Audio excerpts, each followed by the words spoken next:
तो फ्रेंड्स, आज के इस वीडियो में हम एनसीईआरटी क्लास 10th के chapter 3 that is pair of linear equations in two variables इस चैप्टर का एक्सरसाइज 3.1 के क्वेश्चन 4 to 7 कंप्लीटली सॉल्व करेंगे। स्टार्ट करते हैं क्वेश्चन 4 से।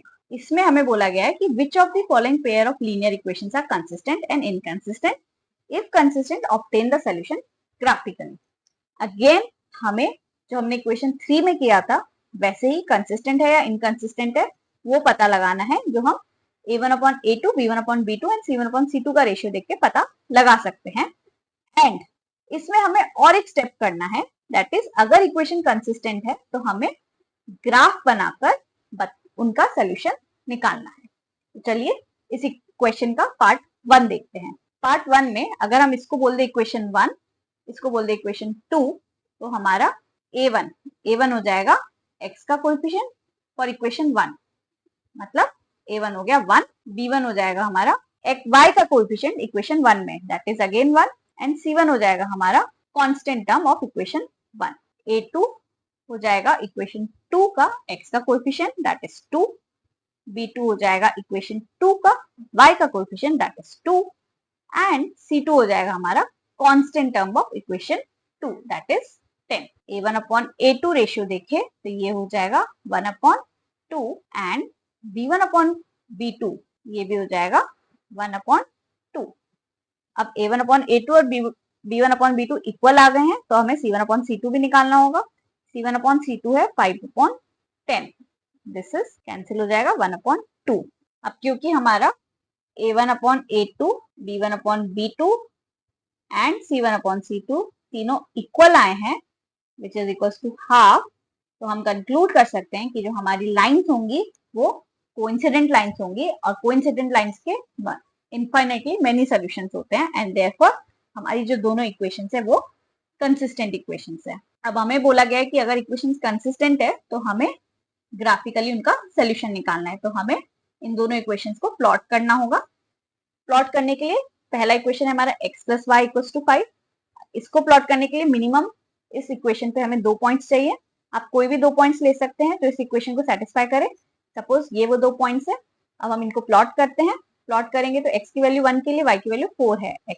x जब 1 है तो y की वैल्यू 4 है, तो ये हो गया हमारा पॉइंट नंबर 1। नेक्स्ट है अगर x की वैल्यू 2 है तो y की वैल्यू 3 है। x की वैल्यू 2 के लिए y की वैल्यू हो गई 3, तो ये हो गया पॉइंट नंबर 2। दोनों पॉइंट से पासिंग एक स्ट्रेट लाइन बनाएंगे तो आ जाएगा हमारा इक्वेशन 1 का ग्राफ। सिमिलरली इक्वेशन 2 जो है 2x + 2y = 10, इसका ग्राफ बनाएंगे। उसके लिए भी हमें x एंड y की मिनिमम 2 वैल्यूज चाहिए जो इस इक्वेशन को सेटिस्फाई करे। सपोज ये 2 वैल्यूज लेते हैं, जब x 5 है तो y की वैल्यू 0 है, तो ये हो गया हमारा पॉइंट नंबर 1, एंड जब x 0 है तब y की वैल्यू 5 है, तो ये हो गया हमारा पॉइंट नंबर 2। दोनों पॉइंट से पासिंग एक स्ट्रेट लाइन बनाएंगे, तो ये जो रेड वाला लाइन है वो हो गया हमारा इक्वेशन 2 का ग्राफ। जैसा कि आप देख सकते हैं कि दोनों लाइंस कोइंसिडेंट लाइंस है, तो हमारे इनफाइनाइटली मेनी सॉल्यूशंस होंगे, और जैसा कि हमने बोला था कि दोनों इक्वेशंस कंसिस्टेंट इक्वेशंस है। तो ये हो गया हमारा क्वेश्चन नंबर 4 का पार्ट 1 कंप्लीट। चलते हैं पार्ट 2 की तरफ। पार्ट 2 में अगेन हमें 2 इक्वेशंस दी गई हैं। इसको बोल देते हैं इक्वेशन नंबर 1, इसको बोल देते हैं इक्वेशन नंबर 2। इक्वेशन नंबर 1 के लिए a1 हो जाएगा इक्वेशन 1 में x का कोएफिशिएंट, दैट इज 1। b1 हो जाएगा इक्वेशन 1 में y का coefficient, that is -1, and c1 हो जाएगा हमारा इक्वेशन 1 का constant term, that is 8। a2 हो जाएगा हमारा इक्वेशन 2 का x का कोएफिशिएंट, दैट इज 3। b2 हो जाएगा इक्वेशन 2 का y का coefficient, that is -3, and c2 हो जाएगा हमारा इक्वेशन 2 का कांस्टेंट टर्म, दैट इज 16। अब हमें रेशियोज निकालने होंगे, तो a1/a2 है 1/3, b1/b2 ये है b1 का वैल्यू -1, b2 का वैल्यू -3, माइनस से माइनस कैंसिल हो जाएगा, ये भी आ जाएगा हमारा 1/3। अब क्योंकि a1/a2 एंड b1/b2 इक्वल है तो हमें c1/c2 निकालना होगा। c1/c2 है 8/16, ये कैंसिल होके हो जाएगा 1/2। जैसा कि आप देख सकते हैं कि a1/a2 is equal to b1/b2, दोनों का वैल्यू 1/3 है, लेकिन ये c1/c2 के इक्वल नहीं है। कि अगर a1/a2 b1/b2 के इक्वल है लेकिन c1/c2 के इक्वल नहीं है, तो हम बोलेंगे जो हमारी इक्वेशंस है उनका जो ग्राफ होगा वो पैरेलल लाइंस होगा, क्योंकि पैरेलल लाइंस है तो इनका कोई भी सोल्यूशन नहीं होगा, और कोई सोल्यूशन नहीं होने के कारण हम बोलेंगे जो गिवन इक्वेशन है वो इनकंसिस्टेंट इक्वेशन है, and so we will have inconsistent equation with parallel lines, उनका graph and no solution. Next part पे चले तो नेक्स्ट पार्ट में हमें अगेन दो इक्वेशन दी गई है, इसको बोल देते हैं इक्वेशन 1, इसको बोल देते हैं इक्वेशन 2। सेम करेंगे, a1 का वैल्यू लिखेंगे पहले, इक्वेशन 1 में a1 का वैल्यू x का कोएफिशिएंट दैट इज 2, b1 का वैल्यू लिखेंगे तो y का कोएफिशिएंट इक्वेशन 1 में दैट इज 1, एंड c1 का वैल्यू लिखेंगे तो इक्वेशन 1 का constant term that is -6। a2 की वैल्यू इक्वेशन 2 में x का कोएफिशिएंट दैट इज 4, b2 की वैल्यू हो जाएगी इक्वेशन 2 में y का coefficient that is -2, and c2 हो जाएगा हमारा इक्वेशन 2 का constant term that is -4। Ratios निकाले तो a1/a2 दैट इज 2/4, ये हो जाएगा 1/2, b1/b2 दैट इज 1/-2। अब a1/a2 b1/b2 के इक्वल नहीं है, a1/a2 is not equals to b1/b2, and so हम कह सकते हैं कि हमारी जो इक्वेशंस है उनका ग्राफ होगा इंटरसेक्टिंग लाइंस, और क्योंकि इंटरसेक्टिंग लाइंस है तो पॉइंट ऑफ इंटरसेक्शन पे दोनों का कॉमन सोल्यूशन आ जाएगा, and so we will have one solution and our equations are thus consistent equations. अब हमें बोला गया अगर इक्वेशन कंसिस्टेंट है तो हमें उनका सोल्यूशन निकालना है ग्राफिकली। ग्राफिकली सोल्यूशन निकालने के लिए हमें दोनों इक्वेशन को प्लॉट करना होगा। प्लॉट करने के लिए जो हमारा इक्वेशन 1 है पहले हमें उस पे मिनिमम 2 पॉइंट्स चाहिए ताकि हम उसका ग्राफ प्लॉट कर सके। अगेन आप कोई भी 2 पॉइंट्स ले सकते हैं, सपोज ये 2 पॉइंट्स लेते हैं, पहले इनको प्लॉट करेंगे ग्राफ पेपर पे। x0 के लिए y 6 है, x0 है तो y 6 है, तो ये हो गया हमारा पॉइंट नंबर 1। पॉइंट 2 है हमारा जब x3 है y 0 है, x3 है तो y 0 है, ये हो गया हमारा पॉइंट नंबर 2। दोनों पॉइंट से पासिंग एक स्ट्रेट लाइन ड्रॉ करेंगे, तो ये आ जाएगा आपका इक्वेशन 1 का ग्राफ। सिमिलरली इक्वेशन 2 के लिए अगेन हमें मिनिमम 2 पॉइंट्स चाहिए होंगे इस ग्राफ को ड्रॉ करने के लिए। सपोज ये पॉइंट्स हम लेते हैं, x की वैल्यू 1 के लिए y की वैल्यू 0 है, ये हो गया हमारा पॉइंट नंबर 1। पॉइंट 2 में x की वैल्यू 4 के लिए y की वैल्यू 6 है, x की वैल्यू 4 के लिए y की वैल्यू 6, तो ये हो गया हमारा पॉइंट नंबर 2।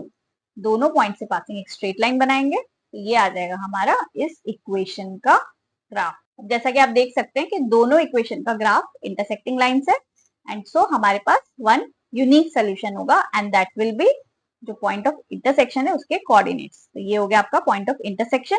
इसके कोऑर्डिनेट्स क्या है, x की वैल्यू है 2 एंड y की वैल्यू है 2, इसके कोऑर्डिनेट्स हो गए 2,2, तो हमारा आंसर हो गया x equals to 2 and y equals to 2। तो ये हो गया हमारा क्वेश्चन नंबर 4 का पार्ट 3 कंप्लीट। नेक्स्ट है हमारा पार्ट 4। पार्ट 4 में अगेन हमें दो इक्वेशंस दी गई है, इसको बोल देते हैं इक्वेशन नंबर 1, इसको बोल देते हैं इक्वेशन नंबर 2।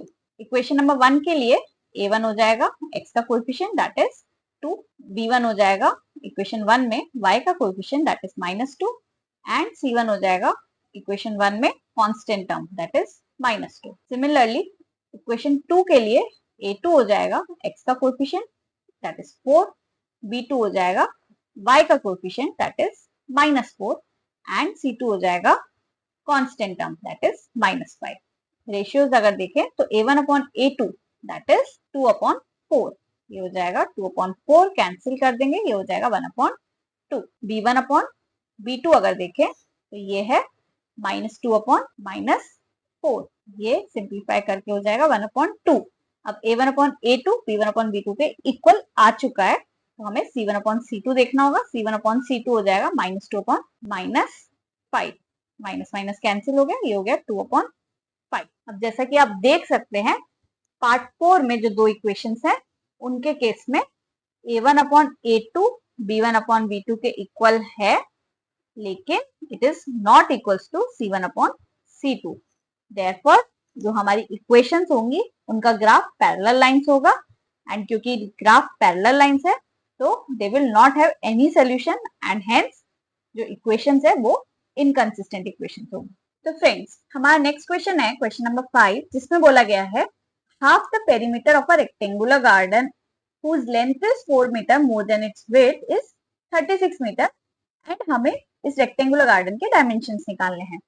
तो मान लेते हैं अगर ये वो रेक्टेंगुलर गार्डन है तो ये हो जाएगी उसकी विड्थ जिसे हम W बोल देंगे, और ये हो जाएगा उसका लेंथ जिसे हम L बोल देंगे।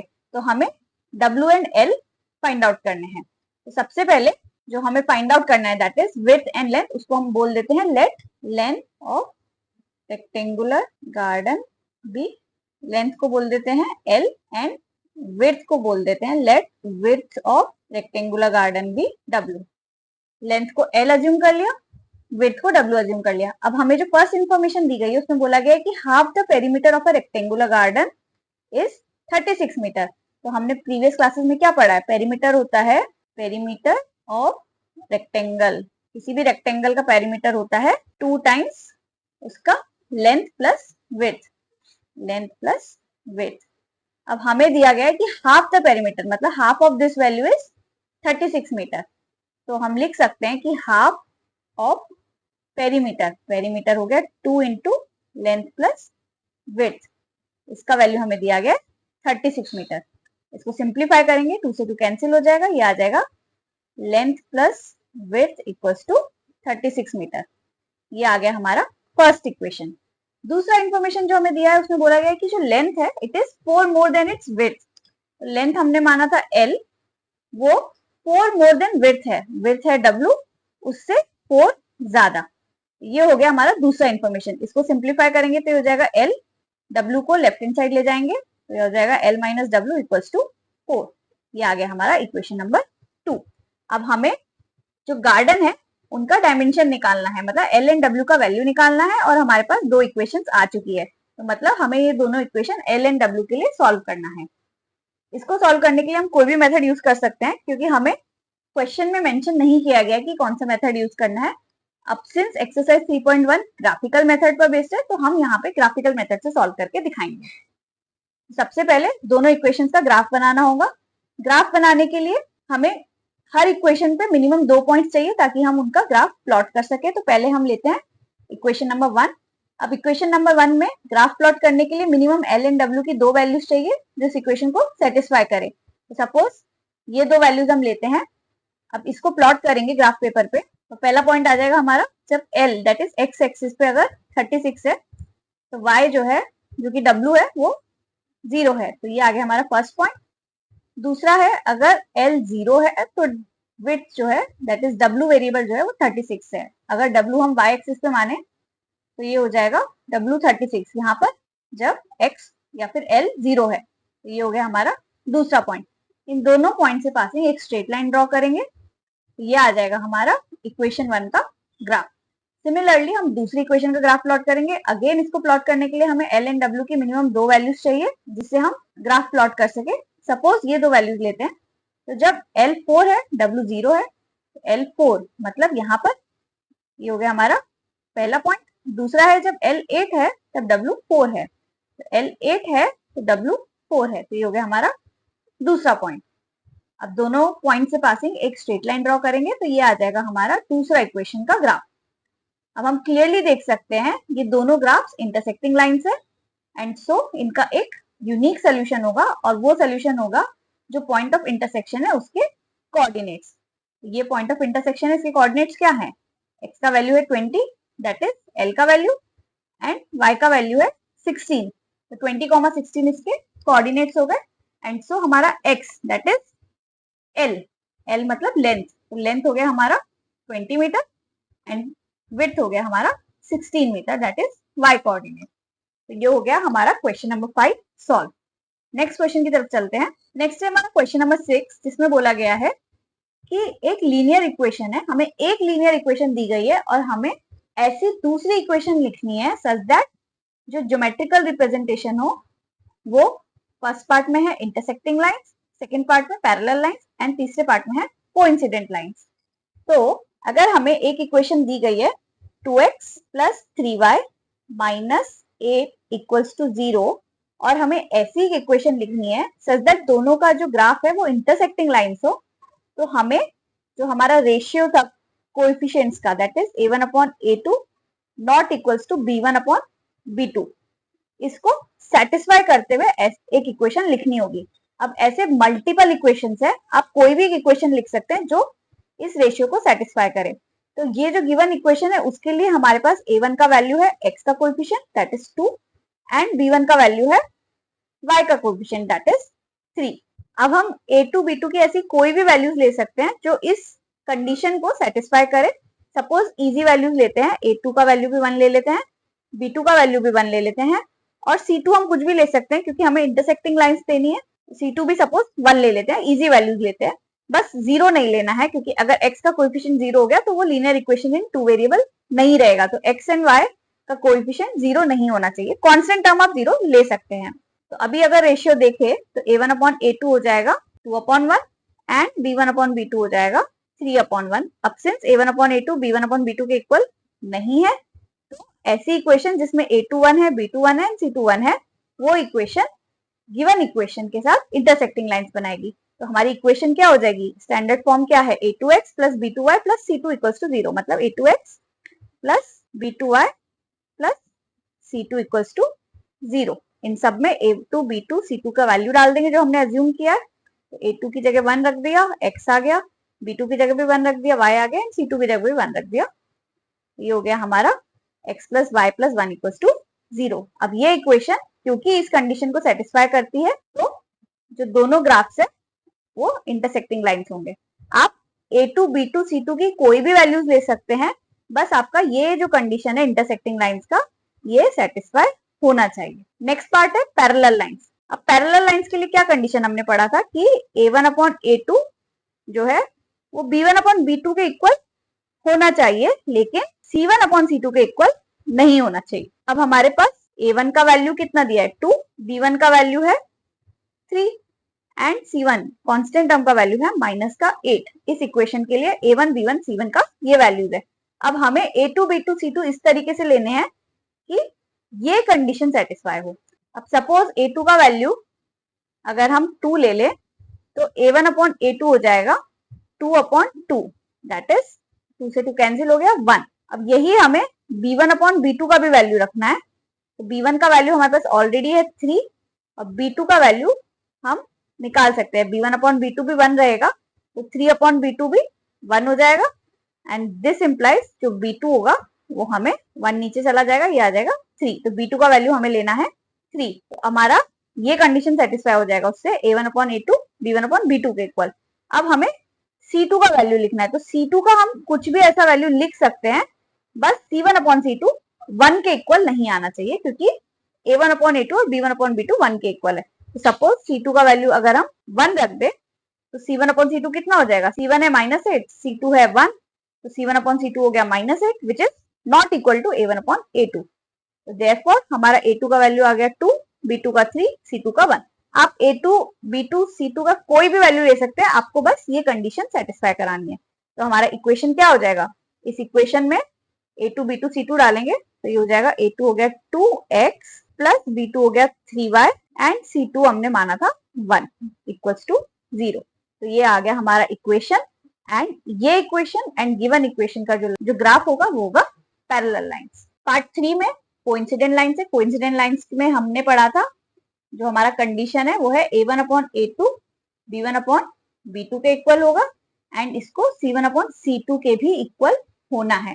तो अगर हम अज्यूम कर ले एक कुछ भी रेशियो, सपोज एक रेशियो अज्यूम कर लेते हैं 1/2, आप कुछ भी रेशियो अज्यूम कर सकते हैं एंड ये रेशियो अज्यूम करके हम A2 B2 C2 की वैल्यू इजीली निकाल सकते हैं क्योंकि हमारे पास A1 B1 C1 की वैल्यूज ऑलरेडी है। A1 का वैल्यू है हमारे पास 2, B1 का वैल्यू है हमारे पास 3 एंड C1 का वैल्यू है हमारे पास -8।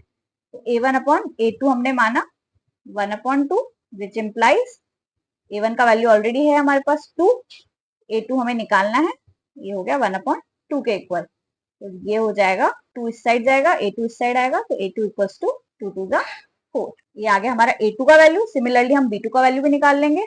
B1 अपॉन B2 हमने अज्यूम किया है हाफ, B1 का वैल्यू है हमारे पास 3, B2 का वैल्यू हमें फाइंड आउट करना है, ये हाफ के इक्वल है। क्रॉस मल्टीप्लाई करेंगे तो ये आ जाएगा 2 इस साइड जाएगा, 2 3 6 और B2 इस साइड चला जाएगा, तो B2 हो गया 6। C1 अपॉन C2 भी हाफ होगा, यही रेशियो हमने अज्यूम किया। आप कुछ भी रेशियो अज्यूम करेंगे उसके हिसाब से आंसर चेंज हो जाएगा, बस ये तीनों रेशियो इक्वल होने चाहिए। C1 अपॉन C2 अगर हाफ माने, C1 का वैल्यू ऑलरेडी है हमारे पास -8 upon C2 equals to half. This implies 2 इस साइड चला जाएगा, तो C2 का वैल्यू आ जाएगा हमारा -16। तो हमारी जो इक्वेशन है वो हो जाएगी A2, B2, C2 की वैल्यूज डाल देंगे इस इक्वेशन में। A2 की वैल्यू है 4, B2 की वैल्यू है 6 एंड C2 की वैल्यू है -16। तो हो जाएगा 4x plus 6y minus 16 equals to 0। ये आ गया आपका ऐसा इक्वेशन जो इस इक्वेशन के साथ कोइंसिडेंट लाइंस बनाएगा। ये हो गया हमारा क्वेश्चन नंबर 6। अब इस क्वेश्चन में बोला गया है कि हमें दो गिवन इक्वेशन है उनके ग्राफ्स बनाने हैं एंड हमें डिटरमाइन करना है coordinates of vertices of triangle formed by these two lines and x axis. Also हमें जो ट्रायंगुलर रीजन है उसको शेड करना है। बहुत ही आसान सवाल है। सबसे पहले हम इन दो इक्वेशंस के ग्राफ बनाते हैं। तो पहला इक्वेशन है हमारा x minus y plus 1 equals to 0। Again अगर हम इसको ग्राफ बनाना है तो हमें मिनिमम 2 पॉइंट्स चाहिए x एंड y के जो इस इक्वेशन को सेटिस्फाई करे। आप कुछ भी x का वैल्यू डाल के y का वैल्यू निकाल सकते हैं। सपोज ये 2 पॉइंट्स लेते हैं, x1 के लिए y का वैल्यू 2 है एंड x माइनस 1 के लिए y का वैल्यू 0 है। तो सबसे पहले इस इक्वेशन को प्लॉट करते हैं। तो ग्राफ पेपर पे पहला पॉइंट है हमारा x का वैल्यू 1, y का वैल्यू 2। x जब 1 है, y का वैल्यू 2 है, तो ये हो गया हमारा पॉइंट नंबर 1। दूसरा पॉइंट है x जब -1 है तब y का वैल्यू 0 है। x जब -1 है, y का वैल्यू 0 है, तो ये हो गया हमारा पॉइंट नंबर 2। दोनों पॉइंट से पासिंग एक स्ट्रेट लाइन बनाएंगे। ये जो ग्राफ आया ये हो जाएगा हमारा इक्वेशन नंबर 1 का ग्राफिकल रिप्रेजेंटेशन। सिमिलरली हम दूसरी इक्वेशन का भी ग्राफ बनाएंगे। अगेन इसका ग्राफ बनाने के लिए हमें दो x एंड y का वैल्यूज चाहिए जो इस इक्वेशन को सेटिस्फाई करे। आप कुछ भी वैल्यू ले सकते हैं। सपोज ये दो वैल्यूज लेते हैं। तो जब x 0 है तब y 6 है, तो ये हो गया x जब 0 है तो y का वैल्यू 6, तो ये हो गया हमारा पॉइंट नंबर 1। जब x 4 है तब y का वैल्यू 0 है, तो x जब 4 है तब y का वैल्यू 0, मतलब ये हो गया पॉइंट नंबर 2। दोनों पॉइंट से पासिंग एक स्ट्रेट लाइन ड्रॉ करेंगे। अब ये जो स्ट्रेट लाइन है ये हो गया हमारा इक्वेशन नंबर 2 का ग्राफ। अब जैसा कि आप देख सकते हैं इन दोनों इक्वेशंस का ग्राफ इंटरसेक्टिंग लाइंस है एंड ये है पॉइंट ऑफ इंटरसेक्शन। ऑल्सो हमें निकालना है coordinates of vertices of triangle formed bye these lines and x axis.